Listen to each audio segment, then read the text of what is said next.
Hello guys, അങ്ങനെ big boss season 7 മൂന്നാമത്തെ ദിവസം എന്താണ് സംഭവിച്ചത് നോക്കാം. നമുക്ക് മൂന്നാമത്തെ ദിവസം ബിഗ് ബോസിനുള്ളിൽ എന്ത് സംഭവിച്ചു എന്നുള്ളത്.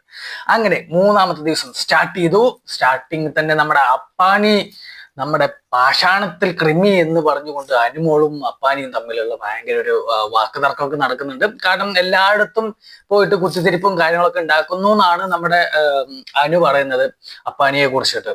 അങ്ങനെ ഈ ഒരു സംഭവങ്ങളൊക്കെ നടക്കുന്നുണ്ട്. അതായത് അപ്പാനിയെ കുറിച്ചിട്ട് ഇങ്ങനെ സംഭവങ്ങളൊക്കെ നടക്കുന്ന സമയത്ത് ബിഗ് ബോസ് വിചാരിച്ചു എല്ലാവർക്കും ഓരോ ഓമനപ്പേരുകൾ ഇട്ടാലോ എന്നുള്ളത്.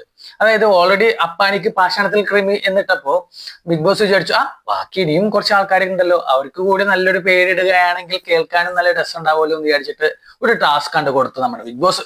അതെന്താണ്? ഓമനപ്പേര്. ഇവിടെയുള്ള എല്ലാ മത്സരാർത്ഥികൾക്കും ഓരോ ഓമനപ്പേരിട്ട് കൊടുക്കാൻ പറഞ്ഞു. അങ്ങനെ ആദ്യം തന്നെ നമ്മുടെ അപ്പാനിനെയാണ് വിളിച്ചത്. അപ്പാനി നമ്മുടെ ആര്യനെയും അനീഷിനെയും വിളിച്ചു ഓമനപ്പേരിടാൻ വേണ്ടിയിട്ട്. ആര്യൻ ചിരിക്കുടുക്കയായി മാറി അപ്പാനിയുടെ ഇതില്. അനീഷിനോട് ദേഷ്യമുള്ള കാരണം കൊണ്ട് അനീഷിന് മുള്ളംപന്നി എന്നുള്ള പേര് വിട്ടു. അപ്പാനി വന്നിട്ട് ഒരാളെ ചിരിക്കുടുക്കയെന്നും ഒരാളെ മുള്ളംപന്തിയെന്നും, അതായത് ആര്യൻ ചിരിക്കുടുക്കയും അനീഷ് മുള്ളംപന്നിയുമായിട്ട് മാറി. അത് കഴിഞ്ഞിട്ട് നമ്മുടെ മുൻഷി രഞ്ജിത്തിനെ വിളിച്ചു. മുൻഷി രഞ്ജിത്ത് ആണെങ്കിൽ ആദില നൂറയേനും പിന്നെ റന ഫാത്തിമ, ഇവ രണ്ടുപേരെയാണ് നമ്മുടെ മുൻഷി വിളിച്ചത്. ആദില നൂറ പൂമ്പാറ്റകളായിട്ട് മാറുകയും റന ഫാത്തിമ ബലേൽ, അത് എന്താണെന്ന് എനിക്ക് അറിഞ്ഞുകൂടാ, അങ്ങനെ എന്തൊരു സംഭവമാണ് അങ്ങനെക്ക് നമ്മുടെ റന ഫാത്തിമക്ക് ഇട്ടിട്ടുള്ള ആ ഒരു പേര്. അത് കഴിഞ്ഞിട്ട് നമ്മുടെ ബിന്നിനെ വിളിച്ചു. ബിന്നി നമ്മുടെ വീണ്ടും അനീഷിനെ വിളിച്ച്, പിന്നെ അതുപോലെ സരികനെ വിളിച്ച് ഓമനപ്പേരിടാൻ വേണ്ടിയിട്ട്. ബിന്നി നമ്മുടെ അനീഷിനെ ചൊറിയൻ പുഴു എന്നുള്ള പേരാണ് ഇട്ടിട്ടുള്ളത്. അതേപോലെ സരികനെ മാധുരി എന്നാണ് നമ്മുടെ സരികനെ നമ്മുടെ ബിന്നി ഇട്ടത്. അത് കഴിഞ്ഞിട്ട് ബിന്നി കഴിഞ്ഞാൽ അടുത്തതാരാ? ബിൻസി വന്നു. ബിൻസി വിളിച്ചത് അനീഷിനെ തന്നെയാണ്. ബിൻസി അനീഷിനെയും വിളിച്ചു, അതുപോലെ അനുമോളെയും വിളിച്ചു. അനീഷിന് ഫേക്ക് കുട്ടൻ, അതായത് ഫേക്ക് ആയിട്ട് എല്ലാ കാര്യങ്ങളിലും ഫേക്ക് ആയിട്ട് നടക്കുന്ന ഒരു വ്യക്തി എന്നുള്ള രീതിയിലാണ് നമ്മുടെ ബിൻസി അനീഷിനെ കാണുന്നത്. അതുപോലെ അനുവിനെ കാണുന്നത് ഒരു ഡോളായിട്ടാണ്, പാവക്കുട്ടി. അനുമോളൊരു പാവക്കുട്ടിയായിട്ടാണ് കാണുന്നത് നമ്മുടെ ബിൻസി. അത് കഴിഞ്ഞപ്പോ നമ്മുടെ നവീൻ വന്നു. നവീനും വിളിച്ചതാരെയാ? അനീഷ് ബ്രോനെയും അനുവിനെയും. അനീഷ് ബ്രോനെ വെരിക്കുണ്ടി അനീഷ് ബ്രോന് ഇട്ട പേര്. അനുമോൾക്കാണെങ്കിൽ ക്യൂട്ടിപ്പൈ.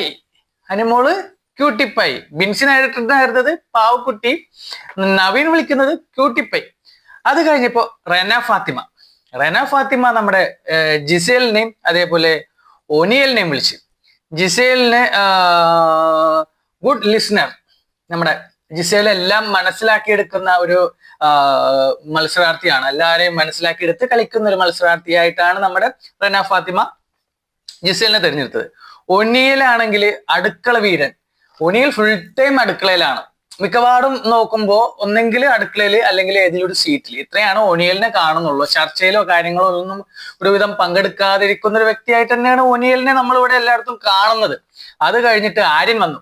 ആര്യൻ നമ്മുടെ അപ്പാനിനെയും മുൻഷി രഞ്ജിത്തിനെയും വിളിച്ചു. അപ്പാനി അപ്പുകുട്ടിയായിട്ട് മാറി. മുൻഷി ആണെങ്കിൽ മുഷിഞ്ഞ അരി. മുൻഷിക്കുള്ള പേര് മുഷിഞ്ഞ അരി. അതായത് മുൻഷി രഞ്ജിത്തിനെ വിളിച്ചത് നമ്മുടെ ആര്യൻ. അത് കഴിഞ്ഞിട്ട് നമ്മുടെ ഒനിയൻ വന്നു. ഒനിയൻ വിളിച്ചത് അനീഷിനെയും റന ഫാത്തിമനെയും ആണ് നമ്മുടെ ഒനിയൻ വന്ന് വിളിച്ചത്. നമ്മുടെ അനീഷിനെ റേഡിയോ, അതായത് അങ്ങോട്ട് പറയണമെന്നൊന്നും കേൾക്കാണ്ട് ഇങ്ങോട്ട് മാത്രം വാ തുറന്ന് കലപ്പില എന്ന് പറഞ്ഞുകൊണ്ടിരിക്കുന്ന ഒരു വ്യക്തിയായിട്ടാണ് നമ്മുടെ അനീഷിനെ ഒനിയൽ വിളിച്ചത് റേഡിയോ. റന ഫാത്തിമ ആണെങ്കിൽ ചെറിയ കുട്ടിയായ കാരണം സർലക് ബേബിയാണ് നമ്മുടെ റന ഫാത്തിമ കേട്ടോ. അത് കഴിഞ്ഞിട്ട് അക്ബർ വന്നു. അക്ബർ നമ്മുടെ ഒനിയലിനെയും അതേപോലെ രേണുവിനെയും വിളിച്ചു. അവിടെയാണ് കുറച്ച് പ്രശ്നം ഉണ്ടായത്. നമ്മൾ ഒരിക്കലും വിചാരിക്കാത്ത ഒരു പേരാണ് നമ്മുടെ രേണു സുധീനെ നമ്മുടെ അക്ബർ വിളിച്ചത്. അതിലെനിക്കും ഭയങ്കര ഒരു മോശമായിട്ട് തോന്നി. മറ്റുള്ള പേരുകളൊക്കെ ഇത്ര നേരം പറഞ്ഞ പേരുകളൊക്കെ എന്നാലും വലിയ കുഴപ്പമില്ലാത്തൊരു പേരുകളായിരുന്നു. പക്ഷെ ഈ ഒരു പേരിട്ടപ്പോ ഭയങ്കരമായിട്ട് അത്രയും വേണ്ടായിരുന്നു. കാരണം ഒന്നില്ലെങ്കിൽ ഒരു ലേഡി ആണല്ലോ, ആ ഒരു റെസ്പെക്ട് എങ്കിലും കൊടുക്കാമായിരുന്നു അക്ബറിന് എന്ന് എനിക്ക് തോന്നി. കാരണം ആ ഒരു പേര് ഞാൻ പറയാം. നമ്മുടെ അക്ബർ ഒനിയലിന് കൊടുത്തത് മിസ്റ്റർ പെർഫെക്റ്റ് എന്നും രേണുവിന് സെപ്റ്റിക് ടാങ്ക്, അതായത് സെപ്റ്റിക് ടാങ്ക് എന്നാണ് നമ്മുടെ അക്ബർ നമ്മുടെ രേണുവിനെ വിളിച്ചത്. ചെല്ലപ്പേര്. അത്രയും ഒരു വൃത്തികെട്ട പേര് വിളിക്കാൻ മാത്രമുള്ള ഒരു സ്ത്രീ ആയിട്ട് എനിക്ക് തോന്നുന്നില്ല നമ്മുടെ രേണു സുധിനെ. അത് അക്ബർ പറഞ്ഞത് വളരെയധികം മോശമായിട്ടുള്ള കാര്യമാണ്. അത് അങ്ങനെ അക്സെപ്റ്റ് ചെയ്യാൻ പറ്റുന്ന ഒരു പേരായിരുന്നില്ല. വേറെ എന്തോരം പേരുകളൊക്കെ വിളിക്കായിരുന്നു. ഇത്ര നേരം ഞാൻ പറഞ്ഞിരുന്ന പേരുകളൊക്കെ നമുക്ക് ഫണ്ണി ആയിട്ട് എടുക്കാൻ പറ്റും. പക്ഷെ ഈ ഒരു പേര് എനിക്ക് ഫണ്ണി ആയിട്ട് എടുക്കാനായിട്ട് തോന്നിയിട്ടില്ല. ഇനിയും അങ്ങനെയുള്ള പേരുകൾ ഒരിക്കലും പറയാതിരിക്കാൻ ശ്രമിക്കണം അക്ബർ. താങ്കളുടെ ആ ഒരു സ്വഭാവം ചിലപ്പോൾ അതായിരിക്കാം. അത് മാറ്റുന്നത് നല്ലതായിരിക്കും. ഓക്കെ. പിന്നെ നമ്മുടെ വന്നത് ഷാനവാസാണ്. ഷാനവാസ് നമ്മുടെ മുൻഷി രഞ്ജിത്തിനെയും അതേപോലെ അക്ബറിനെയും വിളിച്ചു. മുൻഷിനെ ഫ്രീക്കൻ എന്നും, അതായത് ഫ്രീക്കൻ മുൻഷി എന്നും, അക്ബറിനെ ഗുണ്ടുമോൻ. അക്ബർ കുറച്ച് വണ്ണമൊക്കെ ഉള്ള കാരണം കൊണ്ട് അക്ബറിനെ നമ്മുടെ ഗുണ്ടുമോൻ എന്നാണ് നമ്മുടെ ഷാനവാസ് വിളിച്ചത്. അത് കഴിഞ്ഞിട്ട് അഭിലാഷ് വന്നു. അഭിലാഷ് ഒനിയനെയും രഞ്ജിത്തിനെയും വിളിച്ചു. ഒനിയൻ മച്ചാൻ ഭയങ്കര ഫ്രണ്ട്ലി ആയിട്ടുള്ള ഒരാളായ കാരണം കൊണ്ട് മച്ചാൻ എന്നാണ് നമ്മുടെ ഒനിയനെ വിളിച്ചത് നമ്മുടെ അഭിലാഷ്. രഞ്ജിത്തിനെ ഇരുതലമൂരി എന്നാണ് നമ്മുടെ രഞ്ജിത്തിനെ വിളിച്ചത്. അത് കഴിഞ്ഞിട്ട് ശൈത്യ വന്നു. ശൈത്യയും വിളിച്ചത് അനീഷിനെയാണ്. അനീഷിനെ ടിൻഡുമോൻ എന്നും അനുമോളെ പിങ്കി എന്നുമാണ് നമ്മുടെ ശൈത്യ വിളിച്ചത്. അത് കഴിഞ്ഞിട്ട് ശാരിക വന്നു. ശാരിക നമ്മുടെ ആദില നൂറിനെയും അനീഷിനെയും വിളിച്ചു. ആദില നൂറ ഒരു മൂവി ഉണ്ട്. ആ ഒരു മൂവിയുടെ പേരാണ് പറഞ്ഞത് ബ്ലൂ ലക്കോൺ എന്ന് പറയുന്ന ഒരു പേരാണ് നമ്മുടെ ആദില നൂറ് കിട്ടത്. അനീഷിനാണെങ്കിൽ അണ്ടർ വേസ്റ്റ്, അതായത് മൊത്തത്തിലുള്ള ഒരു വേസ്റ്റ് ആയിട്ടുള്ള ഒരു മനുഷ്യൻ എന്നാണ് നമ്മുടെ ശാരിക വിളിച്ചത്. അത് കഴിഞ്ഞിട്ട് രേണു വന്നു. രേണു ആദില നൂറിനെയും അക്ബറിനെയും വിളിച്ചിട്ടുണ്ട്. ആദില നൂറക്കുള്ള പേര് മിനു എന്നാണ് രണ്ടുപേർക്കും ഇട്ടത്. പക്ഷെ അക്ബർ അത്രയും പറഞ്ഞ കാരണം കൊണ്ട് അക്ബറിനെ വളരെ മോശമായിട്ടുള്ള പേരായിട്ടൊന്നും തോന്നുന്നില്ല. അവൻ പറഞ്ഞാലും വളരെ സിമ്പിൾ ആയിട്ടുള്ള ഒരു പേരാണ് നമ്മുടെ അനുമോൾ അക്ബറിനെ പറഞ്ഞത്, വേട്ടപ്പട്ടി. അത് വലിയ കുഴപ്പമായിട്ട് എനിക്ക് തോന്നിയില്ല. കാരണം വേട്ടപ്പട്ടി എല്ലായിടത്തും നടക്കുന്ന ഒരു വേട്ടപ്പട്ടിയായിട്ട് കരുതിയാൽ മതി എന്നുള്ളതാണ് നമ്മുടെ രേണുസുധി അക്ബറിനെ വിളിച്ചത്. പിന്നെ അത് കഴിഞ്ഞിട്ട് സരിക വന്നു. സരിക മുൻഷിനെ വിളിച്ചു. അതേപോലെ റെന ഫാത്തിമിനെ വിളിച്ചു. മുൻഷി രഞ്ജിത്തിനെ ആക്റ്റീവർ എന്നാണ് പറയുന്നത്. അതേപോലെ റെന ഫാത്തിമ ആണെങ്കിൽ 2K കിഡ്സ്, അതായത് 2000 ജനിച്ച ഒരു കൊച്ച് എന്നുള്ള രീതിയിലാണ് നമ്മുടെ റെന ഫാത്തിമിനെ പറഞ്ഞത്. അത് കഴിഞ്ഞപ്പോൾ അനുമോൾ വന്ന്. അനുമോളാണെങ്കിൽ നവീനെയും വിളിച്ചു, അക്ബറിനെയും വിളിച്ചു. നവീനെ ഉണ്ണിക്കുട്ടൻ എന്നും അതേപോലെ അക്ബറിനെ പാഷാണത്തിൽ ക്രിമി എന്നുമാണ് അക്ബറിനെ വിളിച്ചത്. അത് കഴിഞ്ഞിട്ട് ജസേൽ വന്ന്. ജസേൽ അപ്പാനിനെ റൗഡി എന്നും ആര്യനെ കൺമണി അൻപോട് കൺമണി. അതുപോലെ ആദില നൂറ വന്ന്. ആദില നൂറ അപ്പാനിനെയും അനീഷിനെയും വിളിച്ചു. അപ്പാനിനെ അന്നാറക്കണ്ണൻ എന്നും അനീഷിനെ മിസ്റ്റർ അപ്പി എന്നുമാണ് നമ്മുടെ അനീഷിനെയും വിളിച്ചത്. കാരണം ഇതേപോലൊരു വേർഡ് തന്നെയാണ് നമ്മുടെ അക്ബർ രേണു സുധിനെയും വിളിച്ചിട്ടുണ്ടായിരുന്നത്. രേണു സുധിനെ സെപ്റ്റിക് ടാങ്ക് എന്ന് വിളിച്ചു. അതേപോലെ ഇവിടെ നമ്മുടെ അനീഷിനെ മിസ്റ്റർ അപ്പി എന്ന് വിളിച്ചിട്ടുണ്ട്. പക്ഷെ അപ്പി എന്ന് നമ്മൾ ട്രിവാൻഡ്രത്തൊക്കെ കൊച്ച് എന്ന് പറയുന്ന പോലെയാണ് എനിക്ക് ഫീൽ ചെയ്തത്. അത്ര വളരെ ഒരു മോശമായിട്ടുള്ള തോന്നിയില്ല. അത് കഴിഞ്ഞിട്ട് അനീഷ് വന്നു. അനീഷ് അനുമോളെയും വിളിച്ചു, റെന ഫാത്തിമിനെയും വിളിച്ചു. അനുമോളെ ചതിയെത്തി എന്നാണ് നമ്മുടെ അനീഷ് ബ്രോ വിളിച്ചത്. റെന പൂവ് എന്നാണ് വിളിച്ചത്. അങ്ങനെ ആ ഒരു ചെല്ലപ്പേരെ കിട്ടും. അപ്പൊ ഏറ്റവും കൂടുതൽ ചെല്ലപ്പേര് വന്നിട്ടുള്ളത് നമ്മുടെ അനീഷിനായിരുന്നു. അനീഷിനെ ഒരുപാട് ആൾക്കാരൊന്നും ഇഷ്ടപ്പെടുന്നില്ല. അതിലൊരു പേര് നമ്മുടെ അനീഷ് തിരഞ്ഞെടുക്കുകയും ചെയ്തിട്ടുണ്ട്. അതൊക്കെ കഴിഞ്ഞ് ആ ഒരു പരിപാടിയൊക്കെ കഴിഞ്ഞിരിക്കുമ്പോഴാണ് ഇനി ഗെയിമിലോട്ട് പോവാം എന്നുള്ള രീതിയിൽ നമ്മുടെ അക്ബറും അപ്പാനി ഷെരീത്തും തമ്മിലുള്ള ഒരു ഡിസ്കസിങ് നടക്കുന്നത്.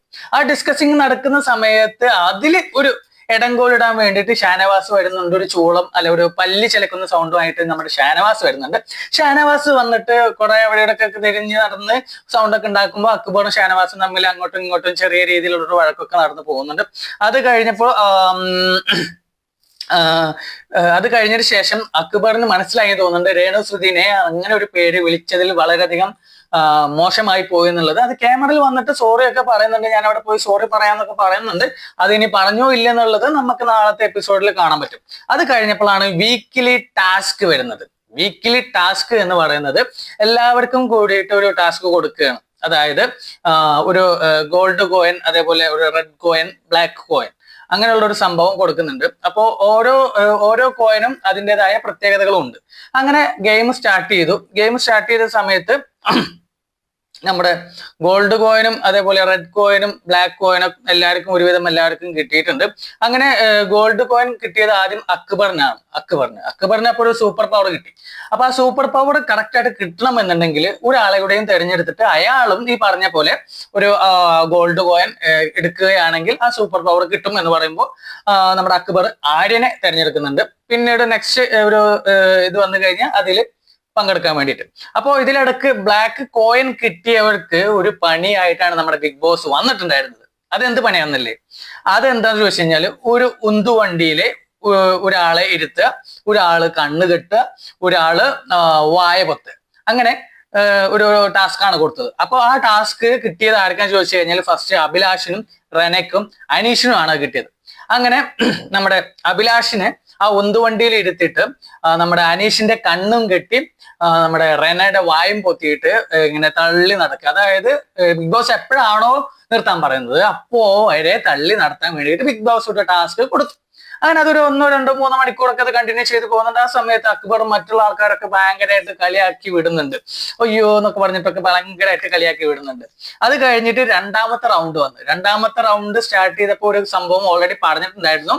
ഈ ഗെയിമിൽ നമ്മുടെ അക്ബറിന് സൂപ്പർ പവർ കിട്ടണമെന്നുണ്ടെങ്കിൽ നമ്മുടെ ആര്യന് ഒരു ഗോൾഡ് കോയിൻ കിട്ടണം എന്നുള്ളത്. അങ്ങനെ രണ്ടാമത്തെ ഗെയിം സ്റ്റാർട്ട് ചെയ്തു. ആ സമയത്ത് പക്ഷെ ആര്യന് നമുക്ക് അക്ബറിന് കൊടുക്കാൻ വേണ്ടിയിട്ട് ഗോൾഡ് കോയിൻ കിട്ടിയില്ല.